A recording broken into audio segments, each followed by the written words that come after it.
In October 1216, Henry III became King of England, aged 9 years old, on the death of his father, King John. Henry's succession to the throne was by no means a guarantee, as the French prince Louis, later King Louis VIII of France, remained in England, still harbouring hopes of taking the English crown. For the English nobles, still loyal to the crown, even after the difficult and dark days of John's reign, it was of critical importance to crown the young Henry as soon as possible. Urgent discussions were held regarding a possible coronation. Some wanted to wait for Ranulph, Earl of Chester, to arrive in Gloucester, where they had gathered, but it was eventually agreed that Henry would first be knighted by William Marshal, the most senior and respected knight in the country, before Henry would be crowned at Gloucester Cathedral. Dressed in handsome robes that had been hastily prepared for the occasion, the little Henry was crowned just 9 days after the death of his father on the 28th of October 1216. The papal legate, named Guala, representing Pope Honorius III, oversaw the ceremony.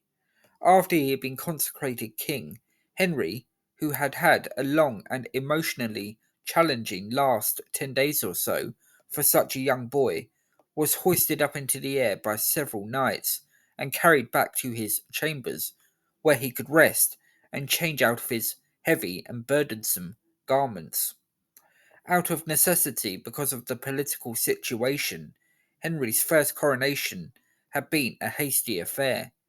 Now he needed a guardian to see him through these difficult early years of his reign. The obvious candidate was William Marshal, who understandably was reluctant to be the king's regent. Marshal had given the crown decades of loyal service and was now nearly 70 years old. The other candidate was the Earl of Chester, but Ranulph urged Marshal to take the position, describing him as one of the finest knights in the world. Still, Marshal remained reluctant, and it took the intervention of the papal legate, who practically begged Marshal to be the king's regent. Guala even offered Marshal a pardon of his sins if he would accept. The legate finally broke Marshal with this offer, and, until his death in 1219, he would serve Henry III in noble fashion. In 1217, it was Marshal who broke the back of Prince Louis's campaign in England by raising the siege of Lincoln and defeating the French in battle. Although Louis had divided his army into two, and he himself was laying siege at Dover Castle, the defeat in Lincoln was a bitter blow to him, and eventually he returned to France, a disappointed man. By 1220, Pope Honorius III had decided the time had come for Henry III to be crowned again, but this time in a more solemn and befitting ceremony. The Archbishop of Canterbury, Stephen Langton, was happy to oblige, and Henry's second coronation was arranged for the 17th of May, 1220.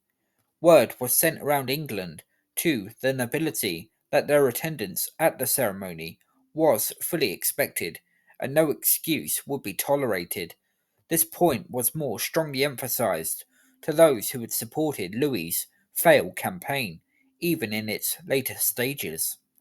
The turnout for the coronation was good, and Henry was once again crowned, this time by Archbishop Stephen. Also in attendance was another papal legate, Pandolf, who had taken over from Guala in 1218.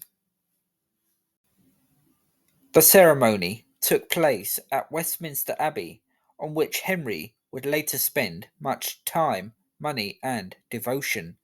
The king swore that he would defend the church and keep peace in his kingdom. Everything went well, and finally England seemed to be at peace again, with some members of the nobility with long memories stating that previous kings had not enjoyed the luxury of being crowned in such a calm climate. Of course, this is conveniently ignoring the fact that Henry had to be crowned twice, and the first occasion can hardly be described as tranquil. But the country could now look forward to a new era.